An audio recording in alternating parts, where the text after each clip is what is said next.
Welcome student. आज जो topic हम डिस्कस करने वाले हैं वो है packaging of DNA in case of prokaryotic organism. Okay, तो इस चीज का डिस्कशन हम इससे पहले भी कर चुके हैं कि what is the requirement of packaging of DNA. Okay, eukaryotic organism में हमने इसकी कॉम्प्लिकेटेड प्रोसेस स्टडी की है, जहां पे बहुत ज्यादा कॉम्प्लिकेटेड होके वो डीएनए अंदर पैक होता है, क्योंकि उसकी लेंथ भी बहुत ज्यादा होती है, that is the 2.2 metre. Okay, उस 2.2 मीटर डायामीटर रहने वाले या फिर लेंथ रहने वाले डीएनए को आपको पैक करना होता है एक स्मॉल साइज न्यूक्लियस में। ओके, तो उस चीज को सेम तरीके से हमको प्रोकैरियोट में स्टडी करना है, लेकिन ये प्रिमिटिव ऑर्गेनिज्म है। आपको पता है कि प्रोकैरियोटिक ऑर्गेनिज्म हम किसे बोलते हैं, it is a kind of primitive organism. Okay, तो यहाँ पे जो न्यूक्लियस रहेगा वो अनडेवलप कंडीशन में प्रेजेंट रहेगा। ओके, सो जो पहली नॉर्मल साइज डीएनए लेंथ रहती है वो है 2.2 मीटर।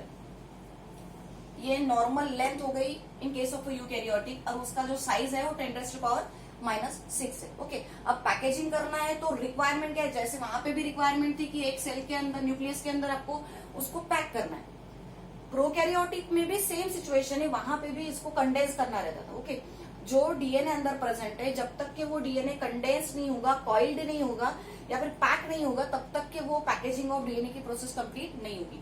तो यहाँ पे भी सेम सिचुएशन हमको डिस्कस करने की, यहाँ पे भी हमको पैकेजिंग ऑफ डीएनए करना है, लेकिन चेंजेस क्या है कि इन केस ऑफ प्रोकैरियोटिक ऑर्गेनिज्म है, और आपको पता है कि प्रोकैरियोटिक ऑर्गेनिज्म का मतलब क्या है कि प्रोकैरियोटिक ऑर्गेनिज्म में जो न्यूक्लियस रहता है वो अनडेवलप कंडीशन में प्रेजेंट रहता है। सो द न्यूक्लियस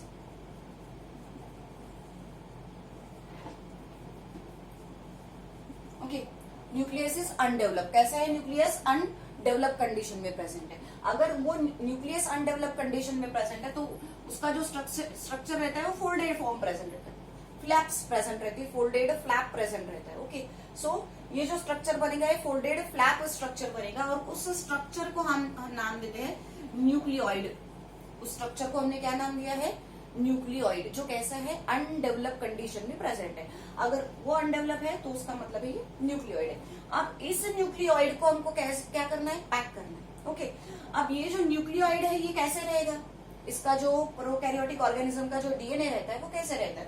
तो actually it is circular DNA present रहता है, निक्ड डीएनए प्रेजेंट रहता है। ओके, अब सर्क्युलर, निक्ड और कंडेंस बोलने से ज्यादा सुपर कॉइल्ड मतलब बहुत ज्यादा कॉइलिंग वहां पे होती है in case of prokaryotic organism. अब हमने पकड़ा है कि ये न्यूक्लियस अनडेवलप कंडीशन में है, सो इसको हम न्यूक्लियोइड, जहां पे भी न्यूक्लियोइड ये वर्ड आएगा इसका मतलब एक ही होता है कि अगर न्यूक्लियोइड है तो इसका मतलब वो ऑर्गेनिज्म प्रोकैरियोटिक है। ओके, प्रिमिटिव फॉर्म में न्यूक्लियस प्रेजेंट है। वो जो न्यूक्लियोइड है उसमें जो डीएनए प्रेजेंट है वो कैसा है? सर्कुलर है, निक्ड है और सुपर कॉइल्ड स्ट्रक्चर है। ओके, देन उसके बाद में हमको क्या डिस्कस करना है कि ये जो न्यूक्लियोइड है उसकी लेंथ कितनी है?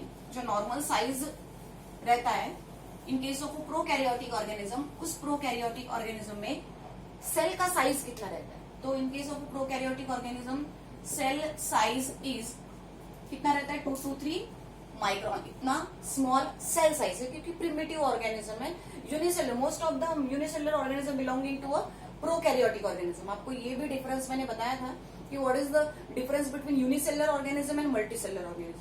जो ऑर्गेनिज्म सिंगल सेल से बनती है उसे हम बोलते हैं प्रोकैरियोटिक ऑर्गेनिज्म, और जो ऑर्गेनिज्म सिंगल सेल से बनती है उसे बोलते हैं हम यूनिसेलुलर ऑर्गेनिज्म, और जो ऑर्गेनिज्म बनती है मल्टी सेल से, मिनी सेल से कंबाइन होकर जो ऑर्गेनिज्म बनेगी उसे हम बोलेंगे मल्टी सेलुलर। और prokaryotic organism most of the time क्या होता है? यूनिसेलुलर स्ट्रक्चर रहता है। कैसा है? यूनिसेलुलर, सिंगल सेल से बनी हुई। ओके, तो जो सेल का साइज है प्रोकैरियोटिक ऑर्गेनिज्म में वो है 2 to 3 माइक्रोन। ओके, अब इतने स्मॉल साइज सेल में वो जो न्यूक्लियोइड है उसको पैक करना है, तो उसका जो लेंथ है वो है 1100 माइक्रोन पेरीमीटर। कितना है? 1100 माइक्रोन पेरीमीटर ये लेंथ है डीएनए की। ओके, अब इस छोटे से डीएनए, इतने लंबे डीएनए को आपको इस small size micron size cell के अंदर आपको पैक करना है। ओके, अब न्यूक्लियस, जैसे हमने पहले भी यूकैरियोटिक ऑर्गेनिज्म में उसके जनरल कैरेक्टरिस्टिक पता थे कि यूकैरियोटिक ऑर्गेनिज्म में क्या कैरेक्टरिस्टिक प्रेजेंट रहते हैं, तो वैसे ही हमको प्रोकैरियोटिक ऑर्गेनिज्म के भी जनरल कैरेक्टर जो 2-3 लाइन में हमको है वो डिस्कस करने हैं। तो पहला क्या कि प्रिमिटिव न्यूक्लियस है तो उसका मतलब क्या कि वहां पे न्यूक्लियर जो न्यूक्लियर एनवलप इज एब्सेंट। आपको पता है कि न्यूक्लियर एनवलप किसे बोलते हैं? जैसे हमने न्यूक्लियस निकाला था, उसके आउटर जो लेयर है, that outer layer is called as a nuclear envelope. अब यहाँ पे न्यूक्लियस ही अनडेवलप कंडीशन में है तो एनवलप का सवाल ही नहीं आता। Okay, then again there is absence of, क्या एब्सेंस रहता है वहां पे? Absence of nucleoplasm.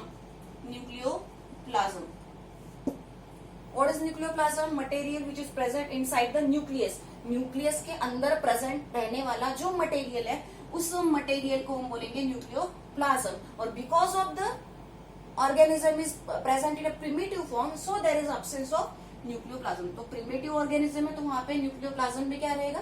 एब्सेंट रहेगा। ओके, देन थर्ड जो पार्ट है वो है प्रेजेंस ऑफ सेल ऑर्गेनेल। जो यूकैरियोटिक ऑर्गेनिज्म में हमने स्टडी किया था कि there is a presence of cell organelle. और आपको सब सेल ऑर्गेनेल की नेम्स पता है क्योंकि होल स्ट्रक्चर, सेल स्ट्रक्चर ये चैप्टर हमने डिस्कस किया है और उस चैप्टर में हमने सबके सब सेल ऑर्गेनेल डिटेल में स्टडी किए। ओके, अब वो जो सेल ऑर्गेनेल है यहाँ पे एब्सेंट रहेंगे। एब्सेंस ऑफ सेल ऑर्गेनेल, ये जो सेल ऑर्गेनेल है ये क्या रहते हैं? यहाँ पे एब्सेंट रहते हैं। जैसे माइटोकॉन्ड्रिया हो गया, क्लोरोप्लास्ट हो गया, देन लाइजोसोम्स हो गए, प्लास्टिड हो गए, all are absent in case of a prokaryotic organism. ये हो गई इसकी जनरल कैरेक्टरिस्टिक। वहां पे न्यूक्लियोप्लाज्म एब्सेंट रहेगा, न्यूक्लियर एनवलप एब्सेंट रहेगी और एब्सेंस ऑफ सेल ऑर्गेनेल रहेगा। अब इस साइज डीएनए को हमको पैक करना है इनसाइड 2 to 3 माइक्रोन। तो उस चीज के लिए यहाँ पे बहुत कॉम्प्लिकेटेड प्रोसेस नहीं दी है, बहुत सिंपल प्रोसेस दी है जो आपको इजीली समझ में आएगी। ओके, आप सबको पता है कि what is the importance of DNA. DNA का इम्पोर्टेंस हमारे लाइफ में क्या है? Okay, that DNA is called as a blueprint, जिसे हम बॉडी का ब्लूप्रिंट बोलते हैं। ओके, सो अब 1100 माइक्रोन जो लेंथ है डीएनए की, ये डीएनए है। ओके, डीएनए लेंथ, इस लेंथ को पैकेज करके कॉइल करना है आपको। ओके, तो उस चीज को, इसको करके आपको 2 माइक्रोन इतना लाना है। ये होता है प्रोकैरियोटिक ऑर्गेनिज्म एक्चुअली कि 1100 माइक्रोन जो डीएनए की लेंथ है वो स्मॉल पैकेज होके, कंडेंस होके, सुपर कॉइल होके इतने में कन्वर्ट हो जाए। तो उस प्रोसेस के लिए हमको सबसे पहले ये डायग्राम स्टडी करनी पड़ेगी। पहले डायग्राम में जैसे हमने बोला है कि इन case of prokaryotic organism DNA कैसे रहता है? सर्कुलर डीएनए रहता है, अनफोल्डेड। पहले सिचुएशन में वहां पे कोई भी फोल्ड प्रेजेंट नहीं रहेगी, so that's why it is called as unfolded chromosome. Okay, उस स्ट्रक्चर को हम अनफोल्डेड स्ट्रक्चर बोलेंगे, सर्कुलर है। ओके, अब ये जो 1100 ये कॉइल होके इसका जो पेरीमीटर है ये कंडेंस हो रहा है। फर्स्ट कंडीशन में ये कंडेंस हो रहा है, कंडेंस होके इसकी जो साइज है वो 350 micron.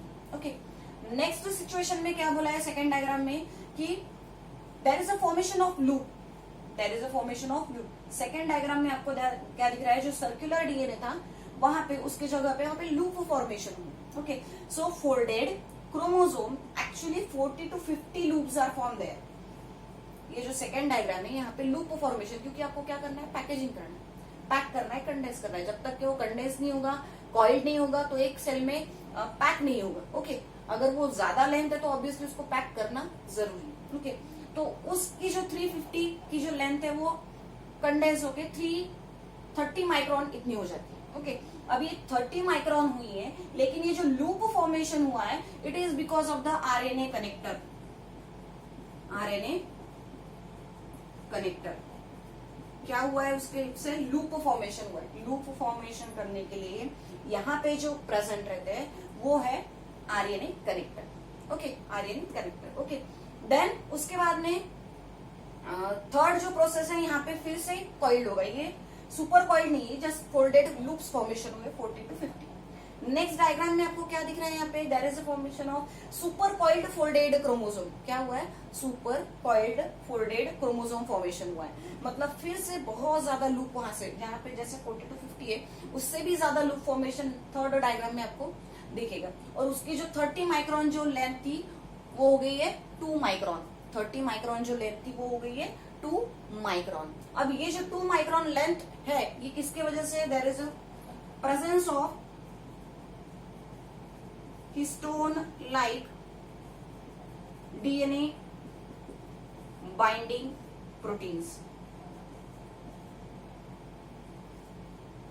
Histone like DNA binding protein, जो आपके टेक्स्ट बुक में मेंशन किया है कि ये जो ये हिस्टोन प्रोटीन नहीं रहते, actually these are the non histone protein. Okay, ये जो नॉन हिस्टोन प्रोटीन है, इन नॉन हिस्टोन प्रोटीन जो डीएनए बाइंड करने के लिए यूज किया जाता है वो प्रोटीन यूज होते हैं यहाँ पे for the super coiling formation के लिए। ध्यान में रखना, अगर लूप फॉर्मेशन है तो वहां पे वर्क करेगा आरएनए कनेक्टर। ओके, ये जो कनेक्ट हो रहे हैं, लूप्स कनेक्ट हो रहे हैं, it is because of the RNA connector. Okay, then जहां पे मोर लूप्स फॉर्मेशन या सुपर कॉइल्ड कंडीशन आई है वहां पे लूप फॉर्मेशन के लिए जो है वो histone like DNA binding protein. Okay, वो यहाँ पे हेल्प करेगा और उससे बहुत ज्यादा कॉइलिंग फॉर्मेशन होगी। ये coiling, because of the formation of coiling जो लेंथ है वो डीएनए की क्या हो रही है, रिड्यूस हो रही है। क्या हो रही है, रिड्यूस हो रही है because of the coiling process और सुपर कॉइलिंग प्रोसेस और फोल्डिंग प्रोसेस। अब यहाँ पे बनने के बाद में यहाँ पे आपको दिखेगा कि यहाँ पे कुछ जो डीएनए वो नेकेड है, यहाँ पे लूप फॉर्मेशन नहीं हुआ है। In this case there is no formation of loop in some DNA loops, और sorry coiling is not there in some cases of these loop formation are there, but बाकी के जो है वहां पे आपको सब जगह पे loop formation, these are the loop, sorry coiling, these are the coiling and this is the loop. तो कई जगह पे लूप फॉर्मेशन है और कई जगह पे यहाँ पे कॉइलिंग फॉर्मेशन हुआ है, तो इसको हमने यहाँ पे मेंशन किया है। देखो, then each loop is independently super coiled, हर एक लूप ये अलग सुपर कॉइल्ड हुई है। देखो जैसे ये हमने इसको लूप बोला है।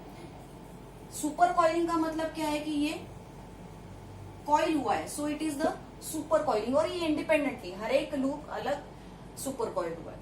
नेक्स्ट डायग्राम में हमको यहाँ पे क्या दिख रहा है कि partially unfolded chromosome is there, partially unfolded chromosome is there. अब इसके बाद में पैकेजिंग, सेल में पैकेजिंग होने के बाद में अगर नेक्स्ट प्रोसेस करनी है, सेल डिवीजन की प्रोसेस करनी है, तो ऑब्वियसली उस डीएनए को ब्रेक होना पड़ेगा, क्रोमोसोम को ब्रेक होना पड़ेगा। जब तक कि क्रोमोसोम ब्रेक नहीं होंगे, क्रॉसिंग ओवर की प्रोसेस नहीं होगी, और ये करने के लिए, ये कॉइलिंग अनफोल्डेड करने के लिए जो प्रेजेंट रहता है वो है आरएनए क्लीव्ड। क्लीव्ड का मतलब प्रोसेस ऑफ ब्रेकिंग, जहां पे ब्रेक करने की प्रोसेस होती है, तो उस प्रोसेस को हम बोलते हैं क्लीव्ड। ओके, क्लीव्ड मतलब ब्रेक होना, टूटना। तो ये यहाँ पे आरएनए कनेक्टर नेक्स्ट प्रोसेस में, जहां पे अब कॉइल हो गया, पैकिंग हो गई, लेकिन अब सेल डिवीजन की प्रोसेस होना है, क्रॉसिंग ओवर होना है, तो उसको ब्रेक होना पड़ेगा। तो उस ब्रेक करने के लिए भी वहां पे आरएनए क्लीव्ड प्रेजेंट रहता है, आरएनए क्लीव्ड करता है, उसको ब्रेक करता है। ओके, देन यहाँ पे इसके बाद में यहाँ पे दो एंजाइम पार्टिसिपेट करते हैं, एक है डीएनए गायरेज एंड टोको isomerase 1, DNA gyrase and topoisomerase first. These are the two enzymes which are participate in the process of packaging of DNA in case of a prokaryotic organism. Prokaryotic organism में DNA को pack करने के लिए जो enzyme participate कर रहे हैं वो है DNA gyrase and topoisomerase first. Okay, these are the very much important enzymes. Okay, along with that ये प्रोसेस कॉइलिंग हो गई, मतलब यहाँ पे डीएनए पैक हो गया। ये नेक्स्ट के लिए यहाँ पे देखा है partial DNA digestion and partial RNS digestion. DNS और आरएनएस की डिस्कशन हमने इससे पहले लेक्चर में किया है कि आपको पता है कि DNA is a DNA destroying enzyme. DNA का जो यूज रहता है वो किस चीज के लिए रहता है कि डीएनए को ब्रेक करने के लिए, डिस्ट्रॉय करने के लिए, और आरएनएस का जो यूज है वो किस चीज के लिए रहता है कि आरएनए को ब्रेक करने के लिए, डिस्ट्रॉय करने के लिए। तो ये दोनों भी एंजाइम वर्क करेंगे, लेकिन कब? At the time of cell division और क्रॉसिंग ओवर। तो ये होगी whole process of packaging of DNA in case of prokaryotic organism में। और ये बहुत ज्यादा कॉम्प्लिकेटेड प्रोसेस नहीं, इजीली कैरी आउट हो जाती है। जैसे हमने यूकैरियोट में बहुत ज्यादा कॉम्प्लिकेटेड तरीके से देखा है, न्यूक्लियोसोम फॉर्मेशन होता है, कोर डीएनए रहता है, डीएनए रहती है, देन सीक्वेंसेस प्रेजेंट रहता है। तो एक बात और आपको यहाँ पे डिस्कस करनी है कि एक जो in case of prokaryotic organism there is a presence of 4.6 into 10⁻⁶ million base pair. कहाँ पे? In case of prokaryotic organism. Prokaryotic organism में जो बेस पेयर प्रेजेंट रहती है वो है 4.6 into 10⁻⁶ million base pair are present in case of prokaryotic organism. Okay, उसके बाद में जो यूकैरियोटिक ऑर्गेनिज्म है, उस यूकैरियोटिक ऑर्गेनिज्म में जो बेस पेयर प्रेजेंट है वो है 6.6 इंटू 10⁹ बिलियन बेस पेयर. कितनी? 6.6. ये नंबर बहुत ज्यादा इंपॉर्टेंट है, इसको ध्यान में रखना. Okay, in case of eukaryotic 6.6 into 10⁹ billion base pair, और in case of prokaryotic organism it is 4.6 into 10⁶ million base pair. इतनी बेस पेयर कहाँ पे प्रेजेंट रहती है? In case of prokaryotic organism and in case of eukaryotic organism. Okay, अब ये जो भी ऑर्गेनिज्म यहाँ पे प्रेजेंट है जहाँ पे हमने DNA packaging of DNA structure study किया है, तो आपको ये भी पता होना चाहिए कि what is the base pair. ये हम डिस्कस कर चुके हैं. आपको पता है कि जो न्यूक्लियस रहता है सेल के अंदर, जो न्यूक्लियस रहता है उसमें न्यूक्लियोप्लाज्म रहता है, उसके अंदर बेस पेयर भी प्रेजेंट रहती है. बेस पेयर कैसे बोलेंगे हम? A combine with T, C combine with G. आपको पता है ये क्या है? A that is adenine, thymine, cytosine, guanine. ये प्रीवियस लेक्चर में हमने डिस्कस किया. ये जो बेस पेयर प्रेजेंट है यही सब की सब बेस पेयर. एक काउंटिंग बताया आपको कि इन case of prokaryotic it is 4.6 and in case of eukaryotic it is 6.6. तो इस तरीके से बहुत इजीली यहाँ पे लूप फॉर्मेशन होके पैकेजिंग ऑफ डीएनए हुआ है. फिर से देखो, 2.2 नॉर्मल मीटर ये रहती है in case of eukaryotic organism. जो नॉर्मल साइज है न्यूक्लियस का वो है 10⁻⁻�6. उसके बाद में अगर पैकेजिंग करना है in case of prokaryotic organism तो उसका जो नॉर्मल लेंथ दिया है 1100, जहाँ पे हमने देखा था 1100 माइक्रोन. ओके, अब ये जो 1100 माइक्रोन डायमीटर जो प्रेजेंट है वो उसको रिड्यूस करके, कंडेंस करके, कॉइल करके जो हुआ है, रिड्यूस होके पहले 350 माइक्रोन हुआ है. उसके बाद में वहां पे लूप फॉर्मेशन हुआ है. Loop formation with help of RNA connector. उसकी जो डायमीटर है वो फिर से 350 से 30 हुई है.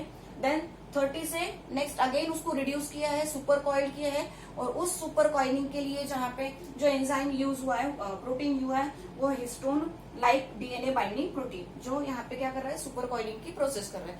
तो ये सबकी सब प्रोसेस यूज होती है in case of packaging of DNA. कहाँ पे यूज होती है? In case of packaging of DNA.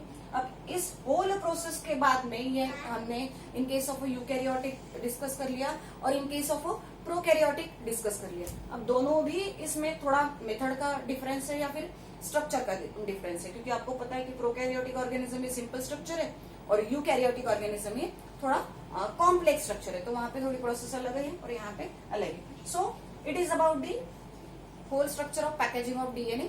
So in next lecture we have to discuss about the replication of DNA. Thank you.